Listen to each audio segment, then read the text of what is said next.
Hey guys, tonight we drift softly into the perfumed courtyards of an old Greek temple, one where the marble tiles are worn by centuries of barefoot offerings and the scent of olive oil clings to every column. You're here for your usual duties, same as every other third moon. Assigned to the feather-dusting crew responsible for the statue of Hera herself, it sounds elegant, doesn't it? Sacred, honorable, maybe even glamorous. It's not. You stand in line, clutching a pale goose feather longer than your forearm, while temple aides in itchy tunics argue about who forgot to grind the rosemary incense. Someone behind you sneezes. Someone else mutters about divine retribution and starts rubbing their feet with lemon slices. Standard shift chaos. The statue of Hera, gleaming and cold, waits in the center of the courtyard like a queen expecting perfection. And believe me, she notices every speck of myrrh on her toes. So, before you get comfortable, take a moment to like the video and subscribe, but only if you genuinely enjoy what I do here. And hey, drop your location and local time in the comments. I love seeing how far this sleepy little channel travels. Now, dim the lights, maybe turn on a fan for that soft background hum, and let's ease into tonight's journey together. You trudge forward under the weight of ceremonial expectations and a feather that honestly looks like it's already lost a few battles with temple mice. The woman ahead of you is trying to wrangle her hair into a bun using a fig twig. She fails. You try not to laugh. When it's finally your turn, you kneel before the goddess and begin the sacred dusting. One slow, clockwise stroke across her stone knee, another down her shin. You're supposed to be thinking sacred thoughts, fertility, harvest, civic order. Instead, you wonder if someone ever tried to weaponize this feather during wartime. One historical record from Delphi, whether forged or genuine,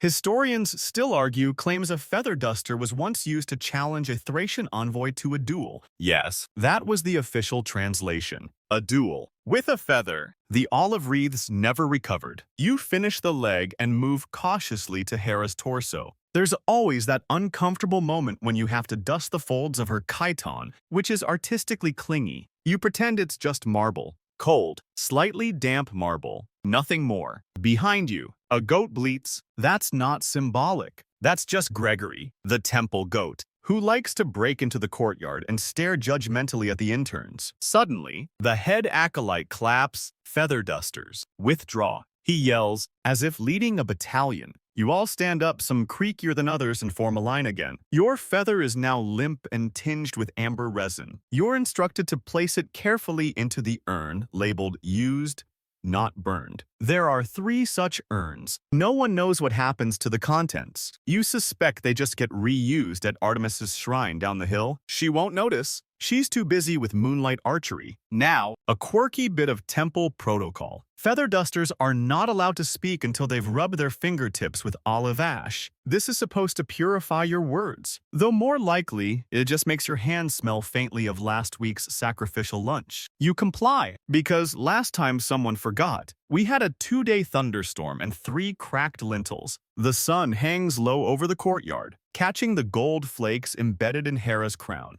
It's quiet now, peaceful. You're almost able to forget the awkwardness of earlier. That is, until a courier barrels into the sanctuary holding a scroll marked with 3 divine sigils and looking like he just outran a particularly literate boar. Everyone freezes. Scrolls from Olympus don't usually arrive during feather duties. The courier, panting and wide-eyed, bows deeply before handing the scroll to the head acolyte. He fumbles with the seal, which is, of course, held closed by a wax impression of a peacock. Because Hera, he reads silently for a moment. Then, loudly and with a trembling voice, the Lady Hera formally objects to the manner in which her statue has been recently cleaned. Everyone gasps, except Gregory the goat, who chews stoically. You glance around. Some aides clutch their tunics. Others instinctively reach for emergency lavender oil sachets. A few start muttering short, panicked prayers. Pausanias faints gently onto a cushion of old prayer mats, which he always conveniently places around him in case of divine critique. It's chaos, but polite chaos. No one wants to upset Hera further. The complaint, as it turns out, is very specific. Hera believes the feather strokes are sloppy, counterclockwise.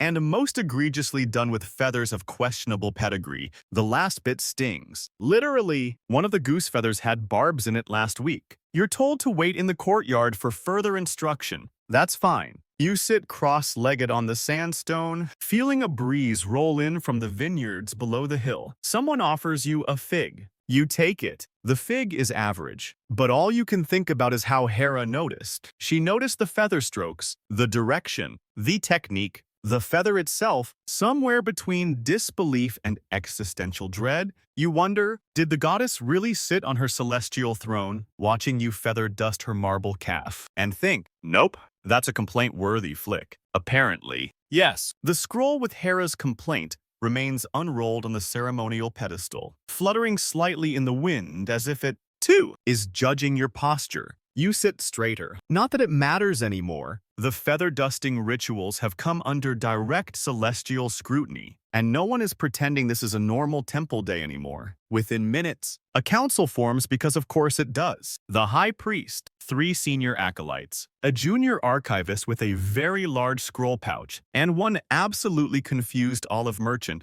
who was just delivering an amphora and got pulled into this by mistake, all gather in a semicircle near the shrine steps. You're allowed to observe, but not speak, unless you've first made a purification loop around the basil plant 7 times, counterclockwise, while chanting Hera's epithets in dactylic hexameter, which, as you know, is everyone's favorite way to spend an afternoon. The priest reads the complaint aloud again slowly this time, enunciating every syllable like Hera might be listening through the clouds. Maybe she is. There's been a suspiciously shaped cumulus hovering over the sanctuary all morning. The Lady Hera, the priest repeats, notes that the sacred dignity of the feather-dusting rite has been diminished by substandard materials and inadequate wrist angles.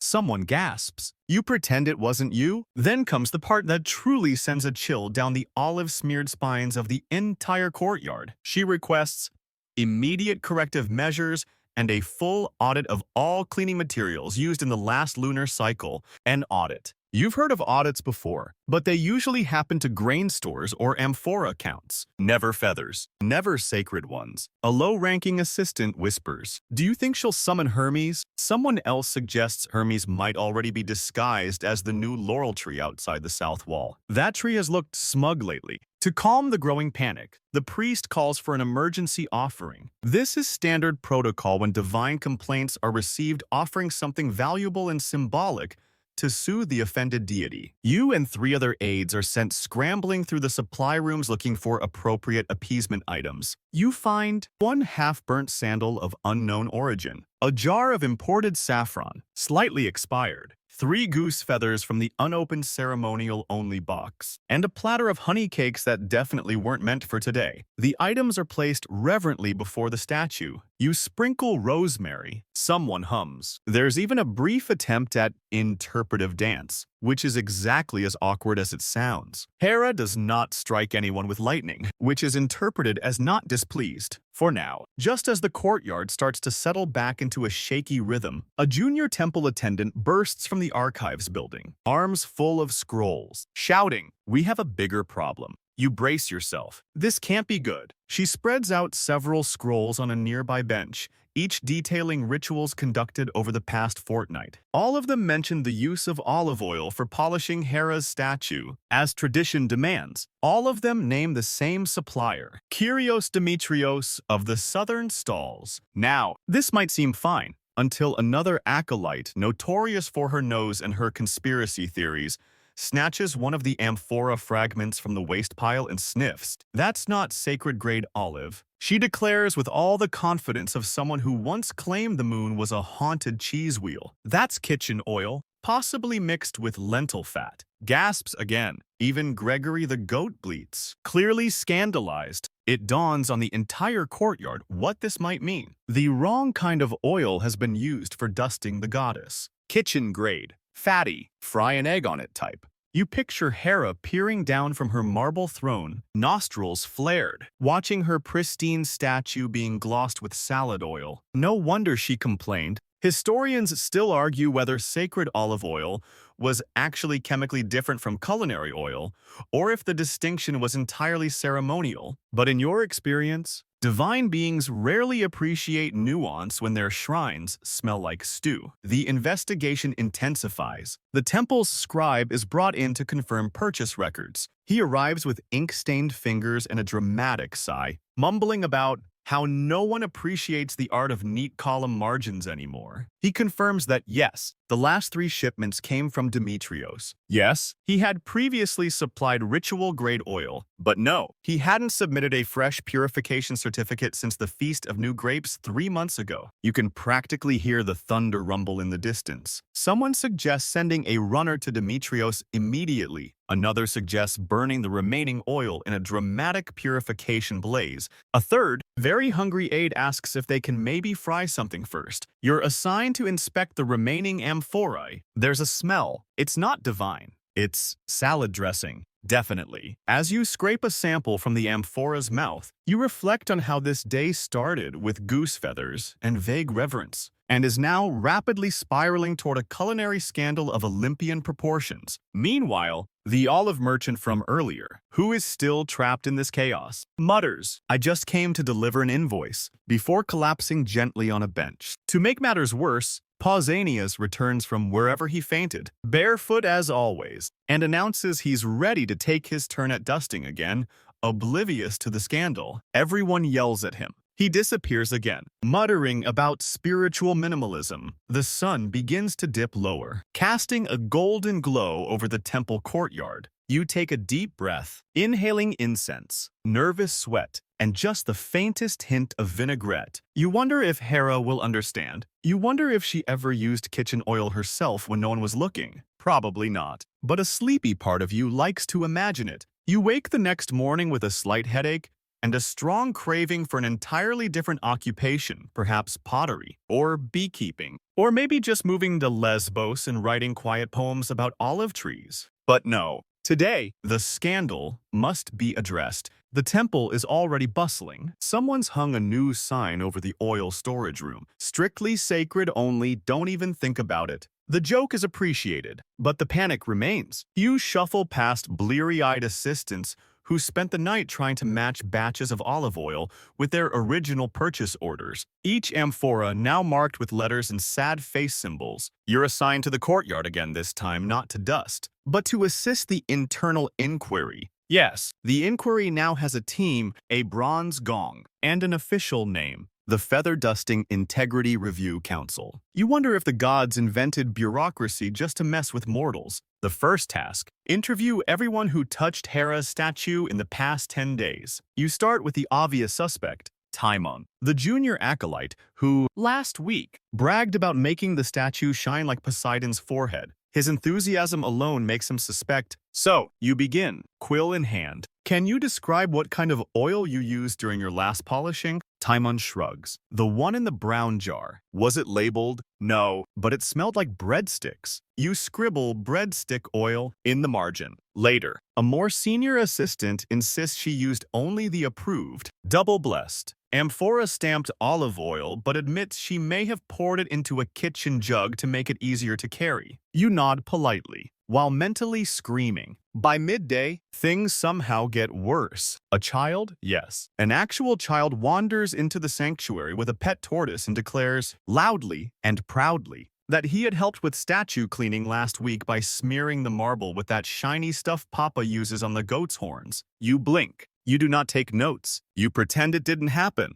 It's around this time the kitchen staff emerges from their shadowy corridor like suspicious cave dwellers and admits that somebody may have accidentally borrowed 2 sacred amphorae during the festival preparations. When asked what they used the oil for, they mumble something about turnips. Turnips. You now face a divine complaint, a feather-dusting controversy, and the possibility that the most honored statue in the sanctuary smells faintly of root vegetables. You wonder if this is how empires fall. One of the archivists, clearly unwell from excessive scroll exposure, brings you a document from the 4th century BCE. It's a ceremonial guideline issued from an earlier Hera shrine in Mycenae, which suggests that olive oil used for divine purposes must pass the triple test: clarity, consistency, and celestial fragrance. What exactly celestial fragrance means is up for debate. Historians still argue whether it referred to the aroma of pressed blossoms or the scent left by lightning-struck laurel trees. Either way, it certainly did not mean garlic turnip oil. In a desperate attempt at levity, someone produces a small puppet show reenacting the scandal, featuring a feather with a monocle and an amphora wearing a frown. It's deeply unhelpful and only makes the senior priest mutter something about retiring early. Then, a breakthrough. You overhear two goose handlers talking near the aviary. Yes, goose handlers, because the temple maintains a live flock of sacred geese whose feathers are plucked during molt season to be used in rituals. They are supervised by two elderly brothers who haven't agreed on anything since the Panathenaic Games of 92, the other 92. One of them is accusing the other of replacing this year's feathers with cheap fluff from their neighbor's domestic flock. You're telling me, you say, stepping in, that some of the feather dusters may not have been plucked from our official flock. They nod in guilty silence. One of them gestures to a crate labeled backups. Do not use unless apocalyptic. Inside, you find a bundle of feathers dyed white. They're pretty. Too pretty. The texture is suspiciously soft, almost theatrical. One might even say decorative. You stare at them in disbelief. You bring the feathers to the priesthood council. They inspect them, squeeze them, shake them. One tries to smell them, but gets a sneeze attack and falls off his stool. Finally, the head priest makes a declaration. These are not shrine grade. A fresh parchment is hastily drawn up. The council agrees on an emergency cleansing rite to expunge the scent of dishonorable oils and non-divinely approved feathers from the shrine. It will involve a new batch of sacred olive oil double blessed and guarded by a goat, feathers verified by at least 2 geese and 1 astrologer, and a purification hymn to be sung only in the Aeolian mode. This sounds ridiculous to you, because it is, but ridiculousness is the lifeblood of temple protocol. You start preparing. As evening approaches, you can't help but notice that the statue of Hera seems a little smug. Just a little. Her carved lips haven't changed. Of course, but still, you kneel again. Not to dust, just to sit. You let your fingers trail through the cool marble tiles around you. The temple exhales slowly, like a theater resetting between scenes. You murmur aloud, "Did you really notice all that?" You swear the wind shifts and answer. The next morning, the sun rises lazily over the sanctuary, as if even Helios himself is reluctant to peer down on what has become a growing crisis involving feathers, oil, and the gods' ever-watchful scrutiny. You arrive early, half out of duty and half because you couldn't sleep with the haunting memory of the phrase turnip-polished deity bouncing around your brain like a cursed hymn. By now, everyone in the temple knows what's at stake. There are rumors that if this isn't resolved quickly, Hera might suspend her seasonal blessings, meaning poor harvests, failed proposals, and the utter annihilation of the temple's fig tart fundraiser. No one wants that, especially not the fig tart committee, who are currently pacing near the altar, whispering about omens and pastry dough. As the courtyard is swept for the 5th time that morning, you're joined by Pausanias, barefoot again and smug about it. He insists his sandals obscure the flow of divine energy from foot to flagstone. You glance at the cowlices forming their own mini-pantheon on his heels, and say nothing. "Did you hear?" he whispers, gesturing with a chunk of barley bread. Apparently, a goat sneezed on the sacred scroll, and now they're consulting a dream interpreter about whether that's a sign. You blink. A sign of what? He shrugs. Depends on which end the sneeze hit. Before you can respond, a shrill bell rings through the courtyard, summoning all temple staff to an emergency meeting. You trudge to the gathering point, wedging yourself between a harpist still in her nightrobe and a goose with a small wreath on its head. The goose honks. You nod politely. The head priest appears with a scroll in one hand and what appears to be a damp feather in the other. Brothers and sisters of the shrine, he announces solemnly. We are gathered to address the matter of feather rotation. A murmur ripples through the crowd. You exchange glances with others. Feather rotation. You thought this was about oil, about sacred cleanliness, about mollifying a thunder-prone goddess. But of course, ritual duties in Hera's temple follow a schedule so convoluted,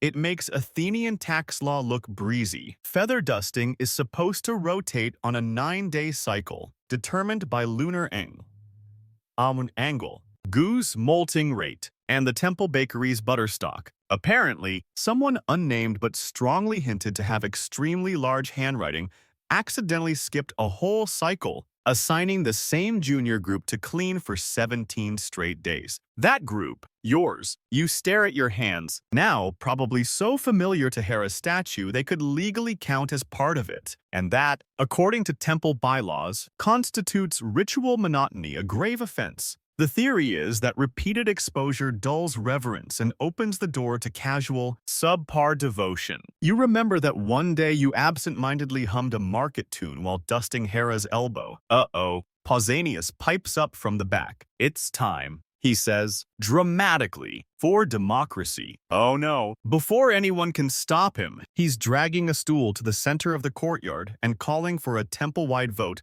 on feather dusting assignments. The priest is too stunned to intervene. A scribe pulls out a wax tablet, someone starts scribbling names on tiles, and somehow, within minutes, you're witnessing what must be the first feather dusting referendum in temple history. Candidates step forward to plead their cases. One claims their goose-whispering skills are unmatched. Another argues that their soft wrist flick is second only to Athena herself. A third just juggles 3 feathers in silence and bows deeply. You don't volunteer. You've seen what happens when a job that's supposed to be invisible becomes political. The vote is counted by placing pebbles in amphorae, labeled with candidates' names. Of course, things quickly descend into chaos when a goose, perhaps feeling left out, wanders over and deposits a pebble in its own urn. No one knows whether to count it. A philosophical debate erupts. Can a goose vote in sacred elections? Historians still argue whether animals in ancient sanctuaries were considered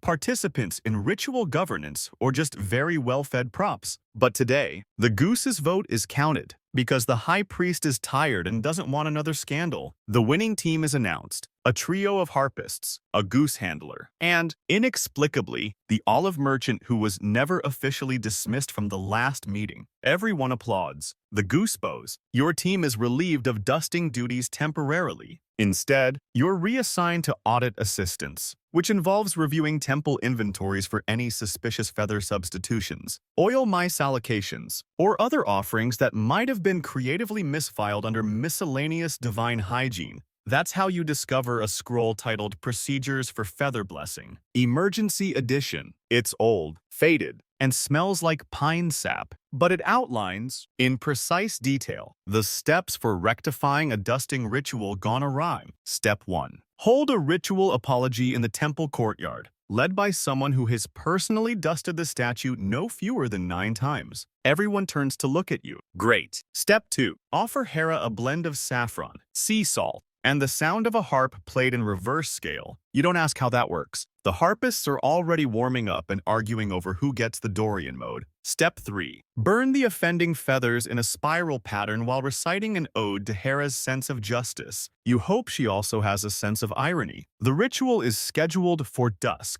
You're handed a robe, a crown of bay leaves, a scroll with a chant that looks like it was copied by someone who fell asleep halfway through. You take your place before the statue. Goose to your left, harpist to your right, and begin. The courtyard stills. The bay leaves itch. The feathers crackle in the fire pit, sending curling plumes into the sky. You lift your hands and say solemnly, "We return what was never ours to begin with, the softness of wing, the weight of air, the sacred silence of a feather's fall." The harp plays backwards. Sort of. You finish. You bow. Everyone claps a little too eagerly. And then you wait. The statue says nothing, but no thunder comes. The morning after the apology ritual dawns unusually bright, with a breeze that smells faintly of toasted barley and nervous relief. You rise early not because you're eager, but because someone left a note on your sleeping mat that reads, in wobbly handwriting, Urgent. Goose issue. You try not to panic. You fail. You arrive in the central courtyard to find a small crowd gathered around the aviary, the sacred goose enclosure nestled behind the temple's east wing. It's usually a quiet place, full of low honks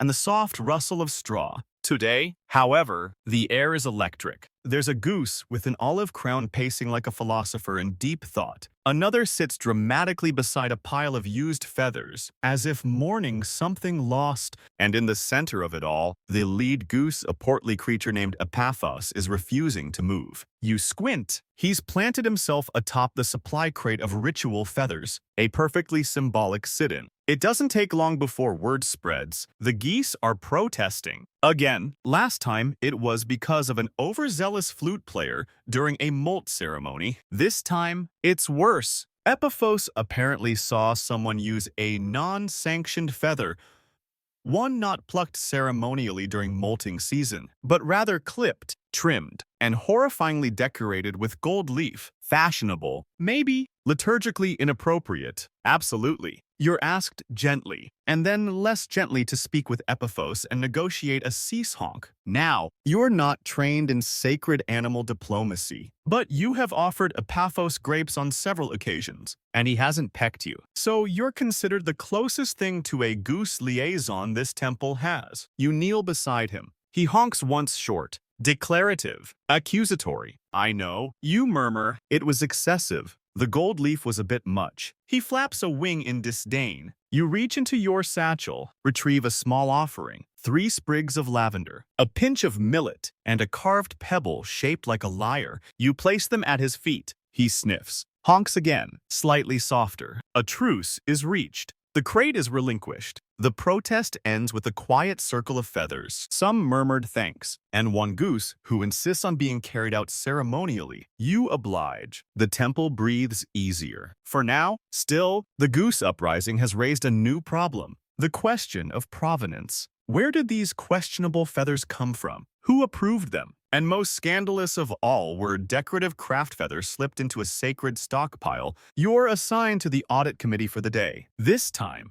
it's all about feather tracking. Every feather used in temple ritual is supposed to be logged, weighed, scented, and blessed. Some even have tiny scroll tags attached, documenting the goose, the date, and the weather conditions at time of molting. You spend the afternoon elbow-deep in scrolls and satchels of feathers, many of which seem far too soft, too uniform. 2. Gift shop. One assistant, pulling feathers from the bottom of a dusty urn, exclaims, "These smell like cinnamon." You check. She's right. The faint aroma of festive spice clings to the barbs. Historians still argue whether scented feathers were ever used in late ritual Hellenic worship, particularly during post-festival cleanup ceremonies. Some claim it was a misreading of scented oil on feathers, while others think it was just bad translation work by a sleepy scribe. Either way, cinnamon-scented feathers have no place in Hera's main sanctum. You compile a list of the most suspicious samples.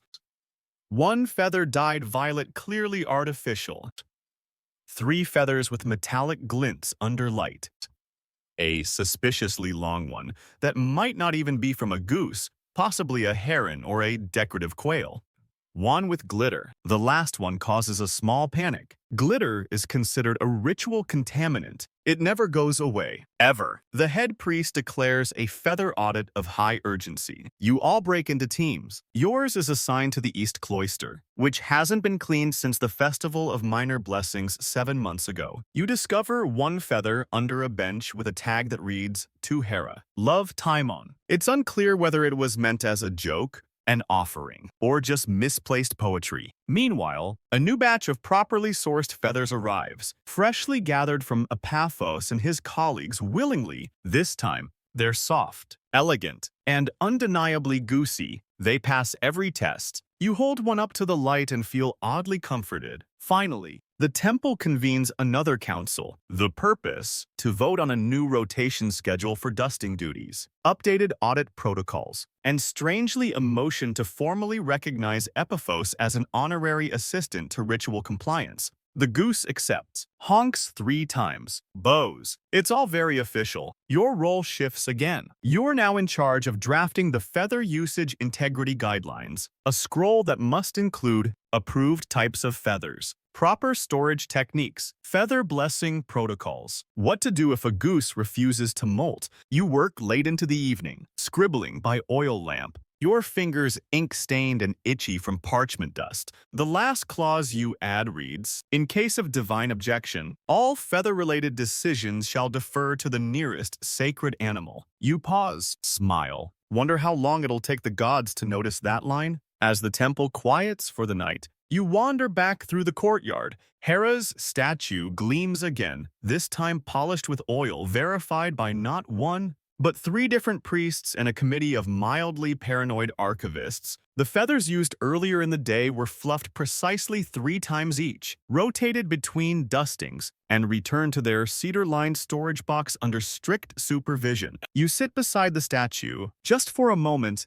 there's a silence in the marble now, a kind of approval, or maybe just exhaustion. You whisper, "We fixed it." Mostly. The wind picks up. A single feather flutters down beside you, one of the good ones. Morning brings with it a false sense of calm. The sun filters through the olive branches, casting delicate shadows over the courtyard. Where new offerings have been laid loaves of sesame bread, bunches of pressed grapes, and a hilariously large wax model of a feather. You suspect that last one came from the fig tart committee trying to stay relevant. You stretch. Your back aches from too many hours hunched over audit scrolls, and your fingers still smell faintly of lavender and goose. As you shuffle toward the shrine steps, someone rushes past you, breathless, face pale. "Ares is here," she whispers. You blink. "What? Ares? The god. He just showed up." You look around, and yes, there, pacing around the statue of Hera with theatrical intensity, is the god of war himself, shirtless, gleaming, armed, flexing unnecessarily, holding of all things a ceramic mug labeled "One Son-in-Law." He is muttering about honor, disgrace, and something about soft-handed feather strokers.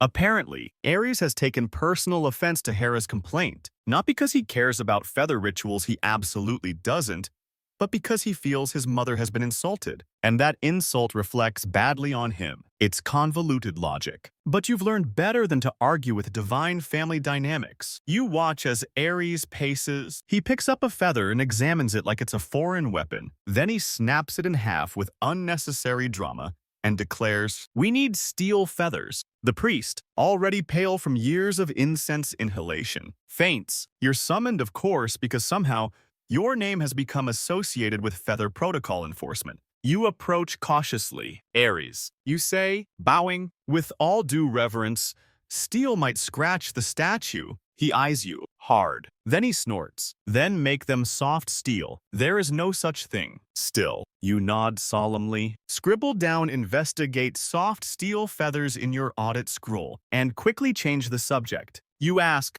delicately, whether Hera has spoken directly to him about the complaint. He scoffs. "No, she sent that pompous owl from Athena." He grunts. "Probably. All owls are pompous." You wisely do not point out that owls are Athena's sacred animal, and that they have a habit of reporting everything they see, including conversations like this one. Instead, you suggest that maybe, just maybe, the best way for him to defend Hera's honor would be to help resolve the issue peacefully. That's when Ares gets very excited. "You're right," he says, placing a heavy hand on your shoulder. "We must retrain the feather wielders, create a fighting form, a martial ritual." Oh no. Before you can stop him, he's already instructing temple assistants to form 2 lines, grab feathers, and assume combat stance. He demonstrates with a series of aggressive flourishes that resemble swordplay, but with far more accidental poking. You watch in horror as the junior acolytes attempt to replicate the moves. One smacks himself in the forehead. Another accidentally launches her feather into the offering basin.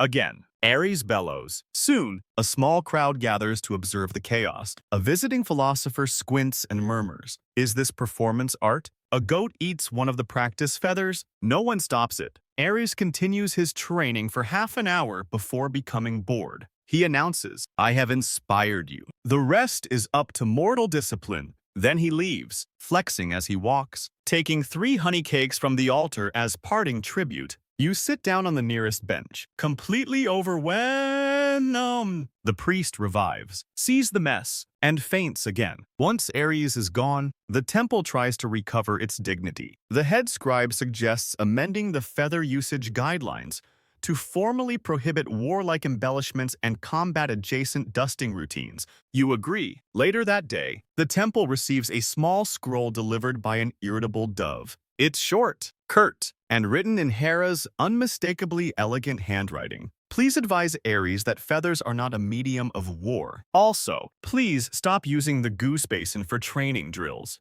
H. You pin the scroll to the audit room door and underline the phrase, "not a medium of war," twice. Still, Ares's antics do lead to one useful insight. The temple's ritual instructions lack clarity around posture and wrist form. A debate breaks out. Should dusting be fluid and poetic, or precise and angular? Should the feather curve toward or away from the marble? Historians still argue whether ancient temple rituals incorporated dance-like movement or more static gestures of piety. A famous papyrus fragment from Pergamon even describes a ceremonial twirl, though others believe this was an olive-pressing technique misrecorded by an easily confused scribe. Regardless, your committee decides to standardize a form, slow, circular strokes, left to right, always following the grain of the marble, even if marble technically has no grain. It's about symbolism. A training manual is drafted, illustrated, annotated, distributed. You're now the unwilling author of the 12 movements of feathered grace. You try to take it in stride. After all, there are worse legacies. That evening, as the sun sets behind the columns, you're invited to oversee the first official redusting using the new form. 3 assistants kneel in silence. Each holds a feather. Each moves in a slow arc. The statue gleams. There are no turnip oils, no glitter, no soft steel. Just breath, marble, goose-born reverence. You smile, just a little. The temple courtyard settles into a rare hush, not silence. Exactly. There's still the faint sound of sandals on stone, a goat coughing dramatically, and the ever-present whisper of wind through olive leaves. But for once, no one is panicking, shouting, or proposing steel-based worship tools. You take this moment to walk the perimeter of the sanctuary, partly to clear your head, partly to check that no one is secretly hoarding glitter feathers. You pass the offerings altar now covered in flower petals and 3 extremely squashed pears, the basil purification loop thankfully goose-free today, and finally reach the scribe's tent, where a new debate is already heating up. 2 senior scribes are hunched over a table, poring over a feather ledger, quills twitching with tension. These don't match. One mutters, "They do match," says the other, stabbing the parchment like it insulted his lineage. They're just recorded in hexametric shorthand. You lean over their shoulders. The issue? A feather shipment log from Corinth lists 12 divinely sourced goose feathers, but the temple only received 9, and one of those was clearly repurposed from an old festival banner that still smells like burnt figs. The phrase divinely sourced comes up again and again in the discussion. What does it mean? Really? Plucked mid-hymn. Blessed during a solar alignment, or just plucked by someone who claims to dream in peacock colors. You pull out a tattered reference scroll from the temple's glossary of sacred classifications. Under feather, divine goose. It reads, must be gathered from a goose residing on temple grounds, under direct or indirect supervision of a sanctified handler, preferably during twilight, and preferably after the goose has eaten fennel, preferably fennel. You underline the phrase for posterity. The debate intensifies when one junior scribe produces a scroll claiming the feathers might not be from geese at all, but from domestic fowl illegally substituted during a shipment shortage last autumn. You vaguely recall an incident involving a poultry merchant with too many roosters and a badly forged blessing certificate. The scribes decide to investigate further. You are sent to retrieve the feather provenance chest, a cedar box containing preserved samples of historic feathers used in temple rituals dating back to the early Hellenistic period. The box is supposed to live in the vault. You find it behind 3 urns labeled "definitely not cursed," and a basket of fig-wrapped scrolls. It's heavier than expected and smells strongly of clove. You return to the scribes. who open it with reverence and sneeze violently. The contents are varied. Stiff feathers, curled feathers, shockingly pink feathers, probably a dye accident, and one feather wrapped in gold thread with a tag that simply reads, "Don't ask." Second festival of umbrellas. Even now, no one wants to ask. One of the feathers, long, clean, slightly curved, is removed and laid beside the questionable Corinthian samples. The scribes compare them side by side, using a magnifying lens borrowed from the astronomy observatory. After a few moments, one mutters, "These are not even close. Not goose, you ask? More like peacock adjacent," he says. "Oh no, you know what this means. The temple may have accidentally used feathers from Hera's sacred animal, but not in a way she approved of. Using peacock feathers for cleaning statues is strictly forbidden, for both theological and aesthetic reasons. They're too flashy, too proud, too Heron." You draft a new report, complete with side-by-side feather illustrations, and deliver it to the head priest. He reads it, sighs deeply, then mutters the phrase that haunts every temple administrator. "We need to notify the oracle." You groan inwardly. The oracle of Olive Hollow is 2 days away by foot and doesn't respond well to sudden visits. She once hexed a courier for arriving during a nap, but rules are rules. You're not chosen for the journey. Thankfully, instead, you're told to prepare for what's coming next. The Feather Provenance Hearing. Yes, a hearing. A formal temple tribunal where scribes, handlers, and assistants testify about feather sources, handling procedures, and blessing accuracy. There will be witnesses. There will be scroll readings. There will likely be interruptions from geese. You're handed a robe. Again, you're getting used to this. On the morning of the hearing, the sanctuary is transformed. Cushions are laid out for the tribunal, incense burned for clarity of mind, and a gong placed at the entrance for order enforcement. The gong is never a good sign. You are the first to testify. You speak of feathers found mislabeled, of questionable Corinthian shipments, of poultry merchants who sell dreams and lies. You speak of scent discrepancies, of glitter particles, and yes, even of the festival of umbrellas. Others take the stand. Pausanias gives an impassioned speech about barefoot authenticity and swears he can tell a divine feather just by sniffing it. The scribes present ledgers, ink-stained and chaotic. One of them accidentally presents a scroll about lentil taxation and tries to make it relevant. A goose wanders in and honks during a particularly accusatory moment. It's unclear whether this was planned or divine commentary. The tribunal adjourns at dusk. No decision yet. But one thing is clear. Provenance is now the issue. Not oil, not posture, not even glitter, but origin. Later that night, you return to your chamber. Exhausted, you sit by the window, stare at the moon, and wonder, will Hera ever truly be satisfied? Somewhere in the distance, a goose honks gently. You take it as a maybe. You wake to the sound of chanting.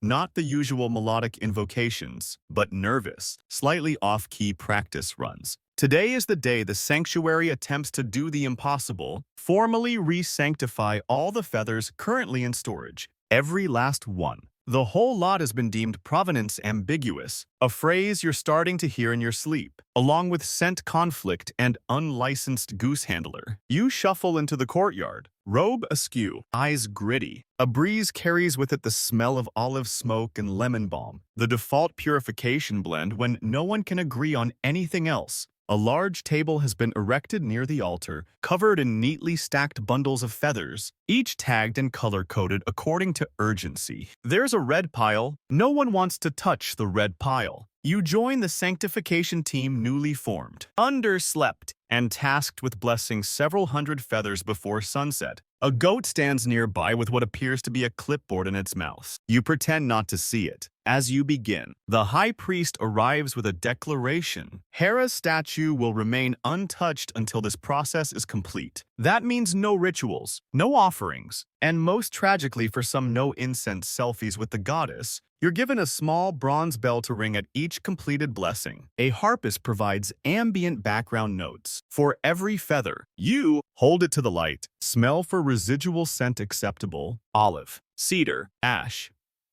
Unacceptable. Fig glaze, turnip oil, birthday candle. Pass it through sacred smoke. Recite the 3-line hymn in Aeolic Greek. Ring bell. Repeat. It's deeply repetitive, strangely soothing. And yet, after 46 feathers, your arm is starting to twitch. By the 100th, your fellow assistants start to fray. One forgets the hymn and starts mumbling a fisherman's chant about sardines. Another blesses the same feather 3 times and declares it extra sacred. You all agree not to report it. About midday, a temple page runs in with new information.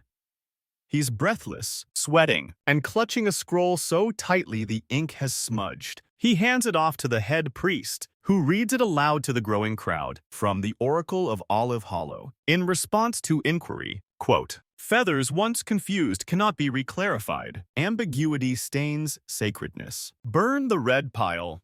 Everyone turns to stare at the red pile. You, unfortunately, are the one standing closest to it. It's a tall stack, slightly damp, and, judging by the faint shimmer in the top layer, possibly still glitter adjacent. You're handed a ceremonial torch. The burning is to take place in the outdoor ash pit, used primarily for failed divinations and overly dramatic poetry. As you light the torch, someone begins a low chant. A goat sneezes. You think you see a feather twitch. The flames catch quickly. The red pile hisses, sputters, releases a thick, sweet-smelling smoke that may or may not be cinnamon-based. You step back, torch still raised, and watch as uncertainty curls into the sky and dissipates over the olive groves. It's done. Or so you think. That evening, a young assistant, new, too enthusiastic, and still in awe of absolutely everything, approaches the statue with a humble expression and a scroll in her hands. She wants to submit a new ritual proposal, an annual feather day to honor Hera's commitment to cleanliness and celestial plumage. You stifle a laugh. The priest doesn't, but surprisingly, the High Council does not reject it outright. They call a meeting. Discussion ensues. Arguments include,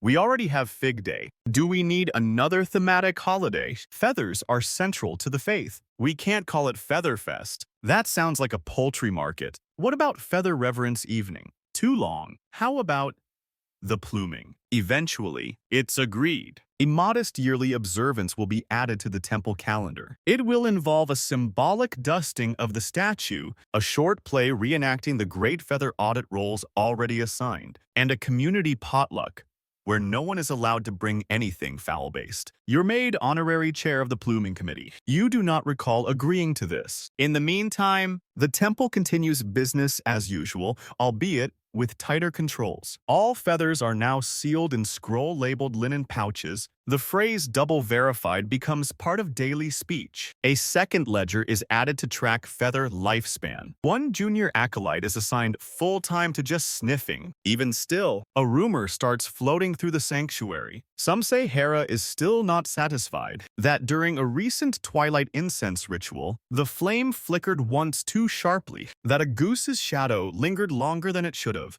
That maybe another complaint is coming. You try to dismiss it. You really do. But then, late at night, as you're passing through the inner courtyard, you find a single feather on the floor, not tagged, not logged, just there. And faintly, very faintly, it smells like plum syrup. The untagged feather weighs practically nothing in your hand, but you might as well be holding a thunderbolt. Plum syrup scent, unregistered, left near the sanctum after a full audit. This isn't just an oversight. It's either sabotage or worse, a divine test. You do the responsible thing. You walk directly to the archive wing, past the candlelit scroll shelves, into the room of registers, and gently place the feather in the pending items urgent box, which now contains one suspicious feather, a half-burnt sandal again, no one knows why, a quill that glows under moonlight, and a lump of bread possibly shaped like Hera's face. You leave a detailed note, found in East Wing Courtyard,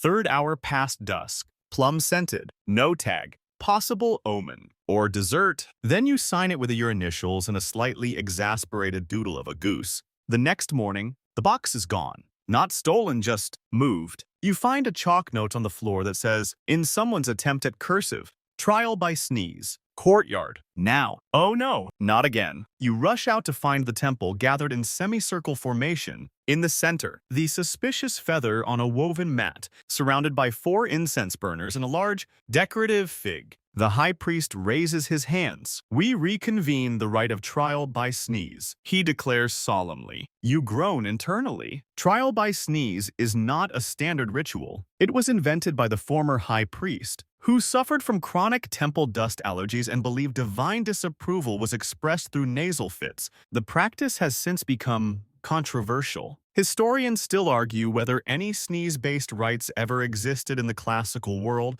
A few scraps from an obscure Boeotian text mention the sacred sniff of Artemis, but consensus is elusive. Still, trial by sneeze lives on here, mostly as a mix of desperation and tradition. You're placed first in line. You kneel, hands folded, eyes on the feather. An acolyte waves a censer filled with sacred myrrh under your nose. Nothing. You exhale. Relieved. Next up, Pausanias. He kneels dramatically. The smoke curls. He sneezes, loudly, twice. A gasp ripples through the crowd. Even the fig seems to recoil. Pausanias, of course, insists it was the pollen, not the feather. But rules are rules. He's declared dust adjacent and sentenced to clean the scroll vaults for a week without sandals. He claims this was his plan all along. The rest of the trial is inconclusive. 3 dry sniffers, 1 yawn, a nervous cough. The feather is eventually declared mildly suspect, but not actively cursed. It is returned to the registry under items awaiting clarification. You think the matter's over until the geese arrive? Yes, all of them. They march into the courtyard, one by one, led by Epiphos in a wreath of fresh mint. Behind them, a line of junior handlers holding banners decorated with crude illustrations of feathers, figs, and disturbingly a depiction of a man sneezing lightning. This, apparently, is the Goose Union's formal protest. Epiphos honks 3 times. A junior acolyte translates. He demands that no further feathers be used until a full molt inspection is conducted. You sigh loudly, then head back to the audit room to retrieve the molt schedule. Yes, it exists. No one's updated it since the festival of soggy bread. You gather your inspection team yourself. The feather scribe, a very bored astrologer, and the goat not officially, but he refuses to leave. One by one, you examine each goose in the sanctuary flock. The checklist includes molt status light, moderate, catastrophic, feather strength, bend test, average honk per hour to determine stress levels, neck fluff ratio aesthetics matter, overall vibe. Epiphos passes with flying colors. Several younger geese are borderline. One, named Minion, is declared too theatrical for ritual use. He hisses. The goat hisses back after hours of honking, flapping, and more feathers than anyone should ever have to count. You submit the revised molt roster. The good news, enough qualified feathers will be available in exactly 9 days. The bad news, until then, dusting must be done with palms only. Yes, palms. The new directive is immediately unpopular. Hands. Just hands. Someone cries. They'll smudge the marble, says another. We're going to touch the goddess. A panic wave begins, only quelled by your proposal, the palm purity protocol. The procedure involves soaking the hands in rosemary brine water, reciting the wrist-strengthening hymn newly written, and donning ceremonial olive oil gloves, which are really just thin layers of oil rubbed until slightly tacky. It's weird. It's messy. It works. You supervise the first palm dusting. 3 attendants move around Hera's statue, hands out, eyes focused, trying not to slide off the marble's shine. It's slower than feathers, but oddly intimate. Someone whispers that it feels like a blessing through skin. You log the results. Day 1. Successful. Statue. Gleaming. No complaints. Yet, but that evening, as the sun dips low and you finish the last of your scroll work, a courier arrives with a scroll sealed in peacock wax. You unroll it slowly. In elegant script, it reads, "Interesting choice of cleaning method. How tactile. Please clarify whether this represents a long-term shift. Also, plum syrup. H." You drop the scroll, run both hands down your face. So she did notice. You sit alone in the courtyard as twilight spills across the marble. Your hands sticky with faint olive residue. Your mind utterly fogged with ritual overload. Hera's scroll lies folded beside you like a judgmental paper crane. The phrase, "how," tactile loops in your head like an unwanted chorus. The first stars appear, and with them, a renewed sense of dread. There's only one thing worse than a complaint from Hera, a follow-up question. You spend the night drafting a reply scroll, torn between defensiveness and appeasement. Ultimately, you settle on palm dusting is temporary. Pending feather regrowth. Protocol is supervised, reverent, and non-syrupy. Plum scent source still under investigation. Respectfully, please don't smite us. Your devoted custodians. You deliver it to the messenger pigeon with a small offering of candied fennel, then sit back and wait for divine reception confirmation. The pigeon coos. You take that as a good sign. But your moment of peace is short-lived. A sharp clatter echoes from the storage wing. You grab a lantern and jog toward the sound, hoping it's just a scroll rack collapse.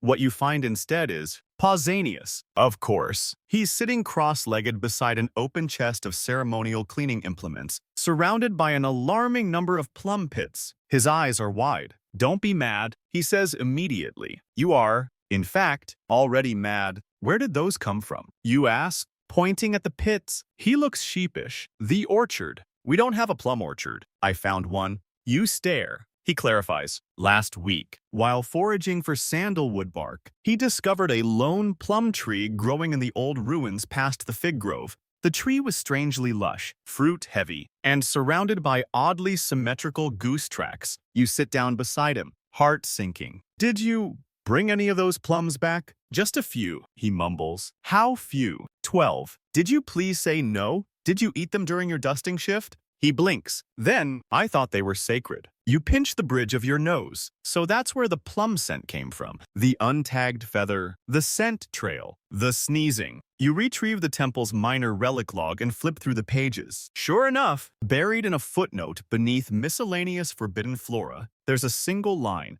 Beware the plum tree of echoing feathers. It bears fruit once per era. Consumption invites divine ambiguity. Divine ambiguity. You may scream. You drag Pausanias to the high priest, who listens with a mixture of horror and boredom. He's had a long week. An emergency meeting is called. Again, the new issue. The plum tree of echoing feathers. No one knows what it does. Precisely. No one's sure how it got there. Some whisper that Hera planted it as a divine prank. Others suspect Dionysus after a particularly theatrical wine harvest. All that's known is this. It complicates things. You draft a report. It's a masterpiece of euphemism, unscheduled ingestion of metaphysically potent plum, suspected in feather contamination event. Emotional volatility and honk-related disruptions correlated. Recommend tree quarantine. Fruit abstention and minor rites of ambiguity clarification. The council approves. A team is sent to cordon off the tree, which consists mostly of hanging a sign that reads, "Absolutely do not eat these plums." Seriously, you also implement a new ritual, the clarification of the echoing feather, which involves whispering a question to a freshly molted goose, eating a single almond to ground your intentions, standing in silent observation of the statue for 7 minutes, writing down whatever phrase comes to mind first, interpreting that phrase as metaphorical truth. It's absurd. It's popular. Within hours, temple staff are lining up for goose whisper readings. Someone gets melted candles in winter. Another gets the 6th sandal is always last. You get the marble already knows. You're not sure what it means, but you feel seen. Later that day, as you're adjusting the sanctuary's newly goose-proofed incense racks, another scroll arrives short, swift, decisive. The ambiguity has been noted. Let it remain. No further comment. H. You nearly collapse in relief. No lightning, no exile, no celestial audits. For now, but things are far from over. The temple elders propose a symposium to discuss whether the echoing feather ritual should be formalized. The archivists request that you rewrite the entire feather usage policy in hexameter for poetic cohesion. The Goose Union demands molting breaks be recognized as sacred sabbaticals. You nod. You scribble. You delegate. And then you retreat to your favorite corner of the sanctuary, the quiet eastern bench near the bay laurel, where the wind smells only of moss and stillness. You sit, finally still, watching the shadows stretch. Across the courtyard, a feather drifts gently to the ground. This time, it's tagged. blessed, and not even a hint of plum. The next morning, as the sanctuary echoes with the clinking of incense pots and the low murmur of breakfast prayers, you realize something unsettling. It's quiet, not peaceful, not serene, just suspiciously, almost cosmically quiet. You walk through the courtyard, noting the organized feather crates, the neatly folded ritual robes, the fresh laurel garlands around Hera's statue, all signs that things are, at least temporarily, functioning. But it's the unnatural quiet that unnerves you. Even the geese are subdued. You find Epiphos perched by the aviary gate, preening in slow motion. You nod. He honks once, not in alarm, but with the resigned tone of someone who knows something's coming and is too tired to stop it. You're halfway through olive oil hand cleansing when the head priest appears beside you. His expression is strange. There's been a new message, he says, voice low, from the mainland. You blink. Hera. No, from Athens. Athens. That can't be good. He hands you the scroll shorter than Hera's usual ones, stamped with the seal of the Pan-Hellenic Temple Authority, the PTA, temple bureaucracy's final boss. You scan it quickly, then again, just to be sure. To the custodians of the Sanctuary of Hera, we have received reports of irregularities in your feather-related rituals. An inspection delegation will arrive within 2 days. Please ensure all ceremonial processes are in compliance with regional orthodoxy, especially those involving animal intermediaries, sneeze-based adjudication, and plum-scented interpretations. With stern regards, Temple Oversight Division, Athens. You sit down slowly, as if the ground might otherwise tip. A delegation. The last time one of those showed up, it was to shut down a minor Poseidon shrine that had accidentally built a hot spring fountain shaped like a sea cucumber. This is serious. You gather your trusted assistants. Pausanias, unfortunately, the feather scribe, the lintel polisher, the junior goose translator, and, reluctantly, the harpist who won't stop adding dramatic interludes to every meeting. What do we do? Someone asks. Pausanias suggests, we could run. We could, you say, or we clean up. Fast, you begin what will be known in future temple gossip scrolls as the Great Ritual Streamlining. First, you dismantle the more experimental protocols, trial by sneeze, retired indefinitely, echoing feather clarification ritual, reframed as reflective meditation, soft steel feather combat drills, move to the mythical embellishments section. You replace them with a series of simple, documented, utterly boring rituals. You title the scroll, Feather Handling Procedures, Pan-Hellenic Compliant, Revised Edition. Post-plum. The document includes such thrilling lines as, all feathers must originate from molting geese sanctified under solar witness. Oil used in polishing must be first press, unflavored, and free from all vinaigrette potential. Animal gestures are not to be interpreted unless accompanied by a certified omen. Fruit consumption within 10 cubits of the sanctum is strictly forbidden. Even hypothetically, it's watertight. It's soul-crushingly dry. It's exactly what Athens wants. Meanwhile, you stage rehearsals. Yes, ritual rehearsals. Everyone is assigned a role. One to perform feather application slow, reverent. One to recite a hymn short, on topic. One to monitor oil levels not Pausanias, and one to act as an inquisitive observer, just in case the delegation arrives early and catches someone interpreting a goose sneeze again. You even scrub the statue a second time, just to make sure no residual plum molecules remain. At dawn on the second day, the delegation arrives. 3 priests from Athens, robes crisp, scrolls in hand. One wears a frown so permanent you suspect he was born with it. Another holds a compliance checklist longer than your arm. The third just looks bored but in a dangerous, administratively empowered way. You greet them with practiced humility. They watch as your team performs the simplified, regulation-friendly dusting ceremony. No deviations, no surprises, no honks. You hold your breath the entire time. When it ends, the lead inspector scribbles something onto a scroll, then clears his throat. It is sufficient. You exhale so hard a feather drifts off your tunic. They stay for 2 more hours, poking around scroll racks, measuring storage temperatures, and briefly interrogating the goat which they list as uncategorized fauna. Benign. At last, they hand over their verdict. This sanctuary remains in good standing. Minor adjustments noted. Please refrain from further fruit-related innovations. They leave. You collapse. And yet, as the sun sets and the courtyard empties, you don't feel defeated. You feel relieved. The rituals have survived. Hera's statue gleams. The feathers are clean, tagged, archived. The geese seem content. Even Epaphos gives you a curt, approving honk. You sit by the sanctum door and smile for the first time in days, because somehow you've feather-dusted your way through divine complaints, scented controversies, and pan-Hellenic oversight, and lived to tell the tale. And as a breeze picks up and rustles the olive branches above, you swear you hear the faintest whisper of approval. Or maybe it's just Pausanias sneezing in the distance. The aftermath of the delegation's visit feels like the morning after a summer storm,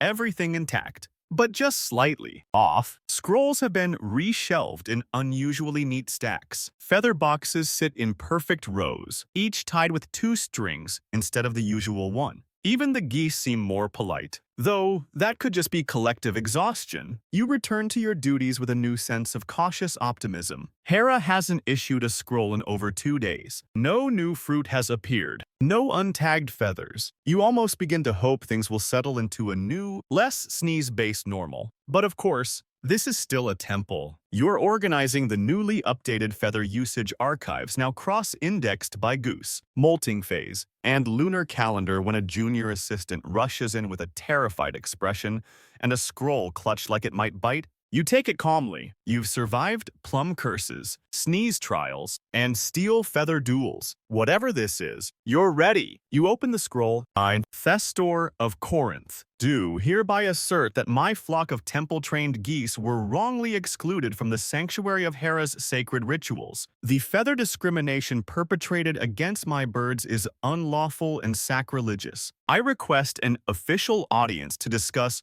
reinstatement of Corinthian feathers. Thestor, keeper of the 17 honk-blessed geese. You read it twice, then a third time. Thestor. Of course it's Thestor. He's the feather merchant whose shipment was flagged during the audit for containing possibly non-goose, possibly glitter-adjacent material. The one whose invoice once referred to feathers as luxuriously interpretive. The one whose geese, rumor has it, are more ornamental than liturgical. And now he wants an audience. The high priest groans when you hand him the scroll. He stares at it like it's dripping vinegar. I suppose we'll have to host him, he mutters, but not until we do a pre-meeting cleansing rite, possibly involving garlic. And so begins the feather provenance dispute hearing. You clear the central courtyard. You polish the feather audit table, yes. It now exists. You prepare a jug of lemon water for hostile witness de-escalation. Thestor arrives at dawn, riding in a modest cart pulled by an alarmingly fashionable donkey. He steps down, robed in Corinthian purple, and immediately produces a goose from under his cloak. This, he announces, is Pelagia, witness to divine selection. The goose blinks slowly. She does not look especially divine.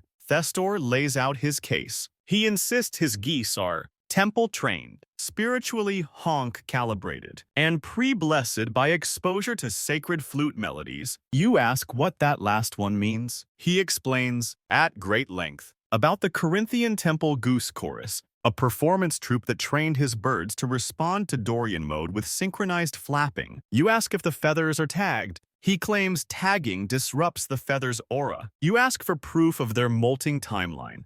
He produces a miniature harp and offers to demonstrate their harmony. The high priest turns to you. We're not actually considering this. Are we? You sigh. Let's conduct a feather test. And thus, under the watchful eyes of the tribunal and a skeptical goat, you pluck one sample feather from Pelagia with surprising ease.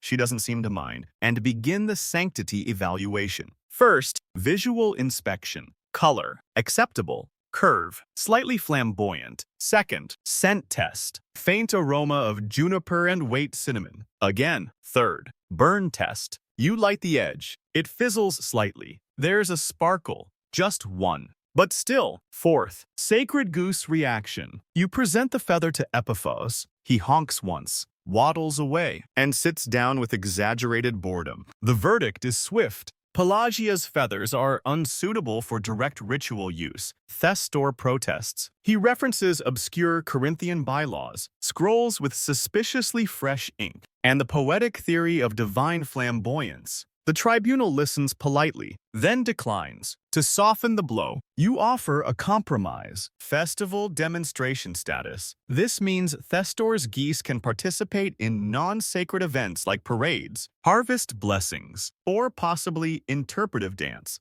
as long as they wear wreaths. He accepts grudgingly. Pelagia honks in what sounds like defeat. After he leaves, the courtyard deflates like a poorly tied festival balloon. You spend the afternoon rechecking your registry, just to be sure. Every goose, every feather, every oil, even the molting logs. And you find something. A feather entry dated 3 days ago approved, tagged, and used during a dusk ceremony, except the feather ID code. It matches one from the red pile. The red pile you burned. You triple check. There's no mistake. This feather shouldn't exist. You track down the dusting assistant on duty that evening, an anxious young woman named Myra who immediately bursts into tears and insists she only used what was in the blessed box. You examine the box. Everything looks in order except the dividers at the bottom have been reversed. Flipped backward, a move only someone familiar with the audit system would notice. Which means one of two things. The box was tampered with. The box was always flawed,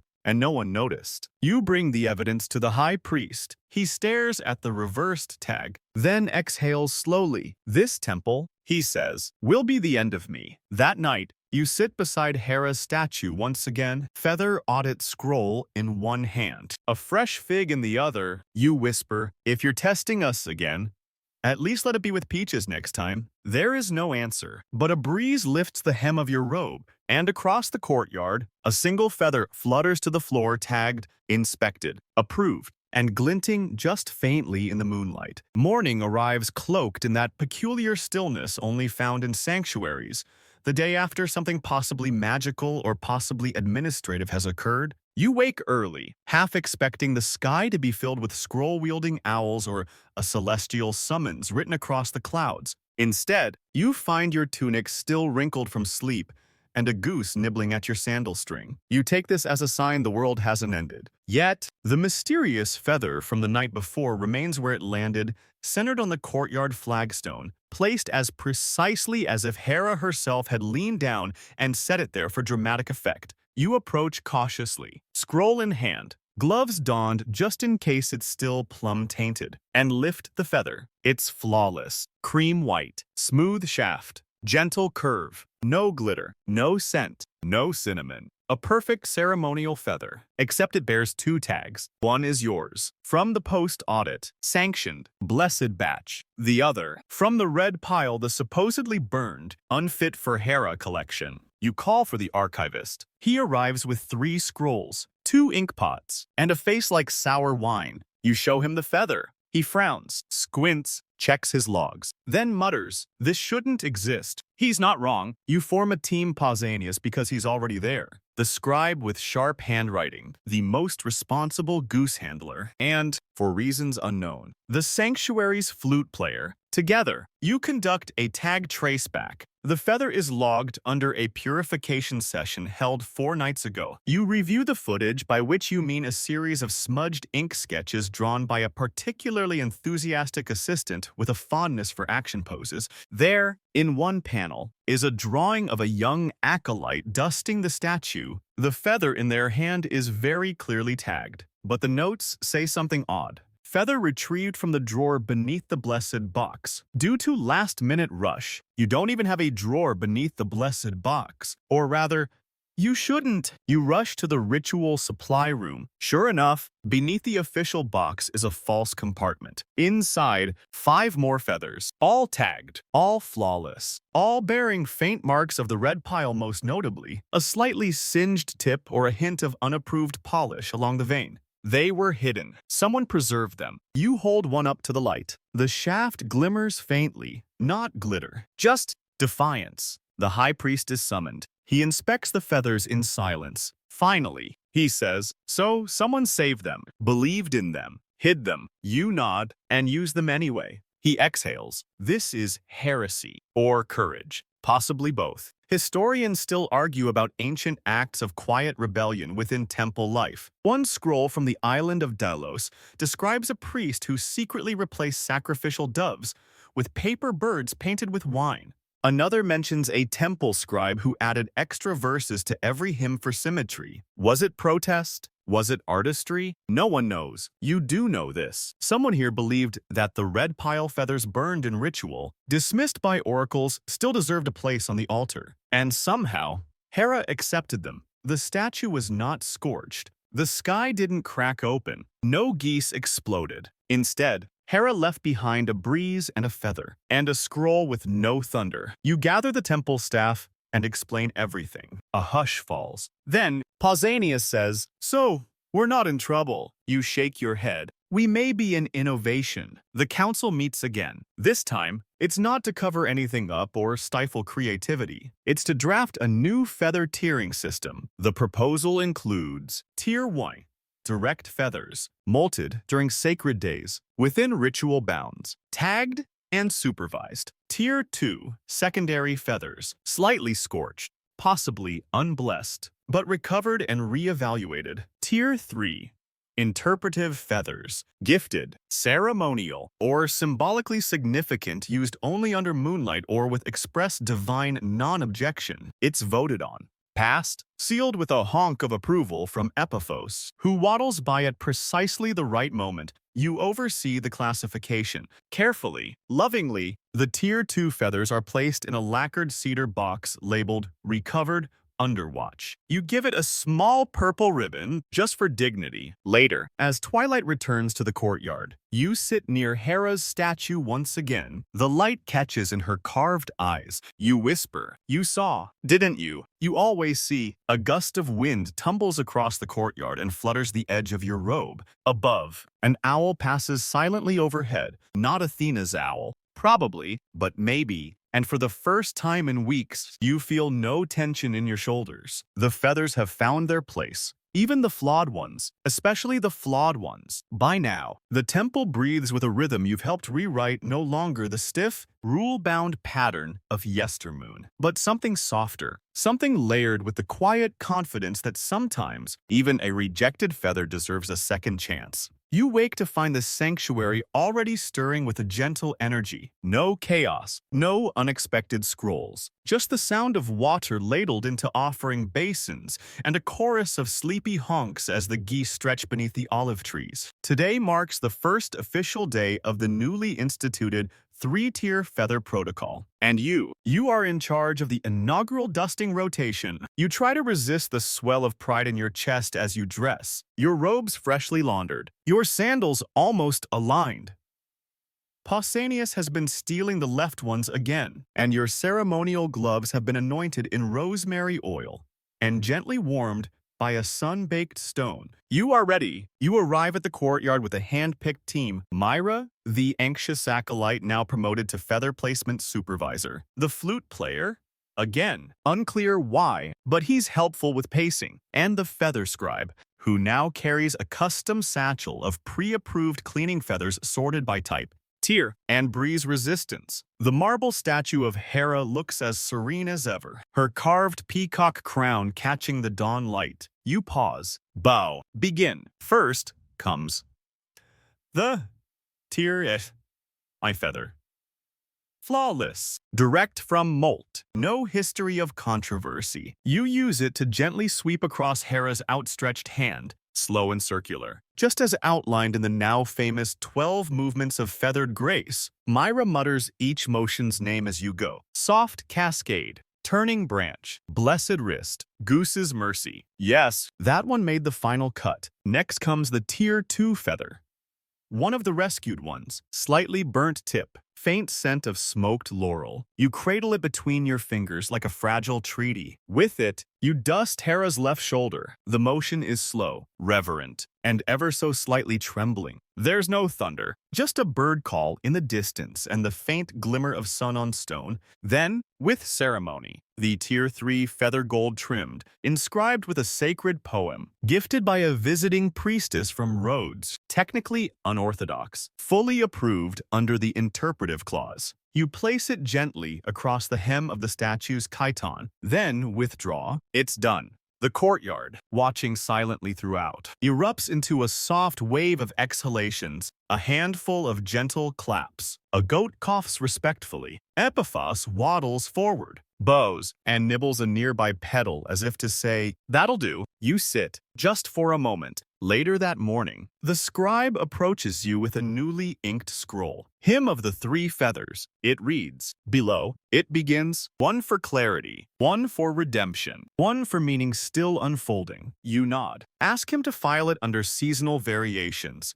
Ritual poetry. By mid-afternoon, the temple is alive with new energy. Assistants practice the movements under laurel trees, giggling through the trickier wrist turns. The feather classification board is updated with colored tokens to indicate which goose offered which molting batch. Someone even proposes an upcoming Feather Day festival, complete with wreath-making workshops and a storytelling hour for children, featuring the now-beloved legend of the feather that came back slightly crispy. Pausanias offers to host it. You suggest maybe not. In the archives, a new scroll cabinet is built just for feather documentation, tiered, labeled, and lined with cedar and fig leaf parchment. You help place the first document inside Feather Audit Addendum 4, Guidelines for Handling Spiritual Contradictions. It includes a section you wrote yourself. If a feather is questioned but received with reverence, and no thunder follows, it is permitted. The gods, like geese, understand the value of persistence. That night, the temple glows with oil lamps and quiet laughter. The priests sip diluted wine near the olive grove. Someone has strung tiny bells from the branches, and they chime gently in the wind. You find your favorite bench beneath the laurel tree. Sit with your back against the stone. The stars blink on above you, one by one. You hold a feather between your fingers, not a ceremonial one, not tagged or blessed or rank, just a small one. Soft, fallen from the plumage of Minion the overly theatrical goose. Probably, you smile. No scrolls arrive that night. No complaints, just stillness. And in that stillness, you hear the faintest rustle from Hera's statue.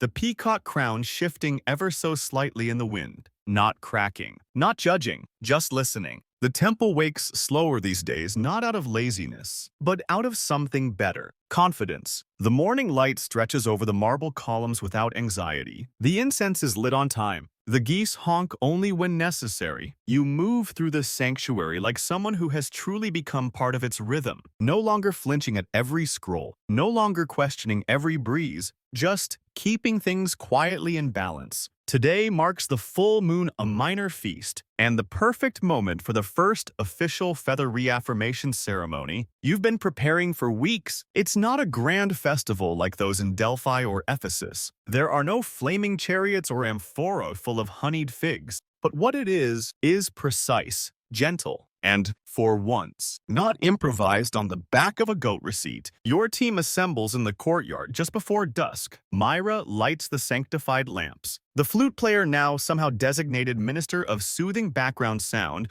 softly plays a 6-note loop inspired by goose flight. The feather scribe distributes the scrolls, each one freshly copied, each detailing the revised 3-tier feather protocol, now accepted as official doctrine by the Pan-Hellenic Feather Advisory Board, which, yes, now exists, mostly thanks to you. The ceremony begins with the presentation of the feather box. It's carried forward slowly, respectfully, on a carved wooden tray lined with olive leaves and tiny pebbles from the original foundation of the sanctuary. Inside, nestled in soft linen, lie the 3 ceremonial feathers. Tier 1, clean, untouched. First, molt, faint scent of cedar. Tier 2, slightly frayed, gently scorched tip, but perfectly balanced. Tier 3, gilded along the spine, its curve mimicking the crescent moon above. Each feather is lifted, examined, then passed through a ring of sacred smoke, You recite the old hymn, the one rediscovered by accident during the great scroll reshuffling. One for birth, one for flaw, one for the truth that lives in awe. The final feather is placed gently in Hera's open palm. You all bow, no lightning, no gusts, just quiet. You remain kneeling for a moment longer, letting the silence settle, and then barely audible, almost imagined you hear it.